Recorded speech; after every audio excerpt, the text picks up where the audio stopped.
Hello, I'm Norm Warner, and these are Norm's Real Estate Tips. Today I want to talk to you about an interesting topic called functional obsolescence. Something can become functionally obsolete when something new comes in to take its place in the minds of the people who are using it or buying it. That happens in places like transportation, where at the turn of the 20th century or into the 20th century, the horse and buggy became functionally obsolete when the car or automobile was introduced. The concept is that something is obsolete, but it still functions. So it's still performing the function it was invented for, maybe very well, but something else has come along that the people who might buy this thing prefer. That same concept occurs in real estate. Something can become functionally obsolete in real estate, even though it still works. Take, for instance, your Harvest Gold kitchen appliances. They may still all work just as well as they did in the 70s when you bought them, or the 80s, but now they're functionally obsolete. People don't want Harvest Gold kitchen appliances. They want stainless steel. So that is a case of functional obsolescence. Also the same with your pink bathrooms, if you have a pink bathroom in your house. In the homes themselves, one of the interesting things that happened is the introduction right after World War II of a new style of house. Up until that time, most houses had been either colonials or ranches. But then the split-level house was introduced at the end of World War II. Split-level houses were introduced as either bi-level houses or tri-level houses. Later on, they morphed into things like quad-level houses. But the typical one that you see around here was either a bi-level or a tri-level. The bi-levels later became known as raised ranches, and we'll talk, they're just a variation of a bi-level house.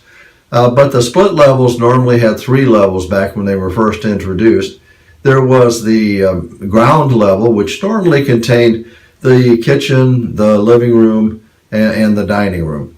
And then if you went down kind of half a level, you almost want to say, because it wasn't completely underground like a basement, it was down partially underground. There was what was normally used as a family room. It might have had a half bath or a full bath even down there, but there was the family room. You could have also had a laundry room or something like that off of a portion of it. If you went up from the ground level, you were up in the bedroom level, which had normally 3 to 4 bedrooms and a full bath. So normally these tri-level houses had a bath and a half or maybe 2 baths on the 3 levels. Later on, the quad level was introduced, which actually put a full regular basement underneath the ground level portion. So you had to go down 2 times downstairs in order to get to the basement.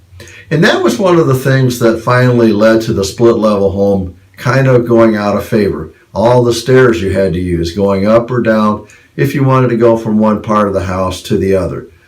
In the mid 80s, the concept of the Cape Cod house with everything for the owner on the first level was introduced, and the split level houses really went out of favor at that point in time.